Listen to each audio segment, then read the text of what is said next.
na. Ma'am, God bless sa inyong babae. Yes, opo. Si Apple niya to po ako. Ay, si ma'am niyo. Malabo. Di pala ako nagpakilala kasi hindi niya ako nakilala. Kayong nagbibigay ng mga gamot sa amin. Yes, yung mga gamot naalala ni Mami. Hindi ko kayong nakilala sa akin. No worries po. Tayo yung magkausap dati. Naalala mo? Yung tuwan-tuwa ka dun sa monthly maintenance na gamot. Soon, ibabalik dito. Ma'am, sabi, binuto ko. Nagpakilala. Hindi siya nagpakilala. Kasi Hindi nga ako nakilala. ganda-ganda niya. Kaya parang lapit.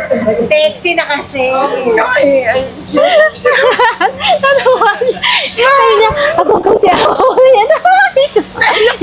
Yung mga gamot. Sabi niya. lagi yun sa pintuan namin. Ako lagi. Yes. Si ma'am talaga ma'am. O basta Mami, relax ka lang ha? Habang naglalakad, mainit ha. In Jesus' name po.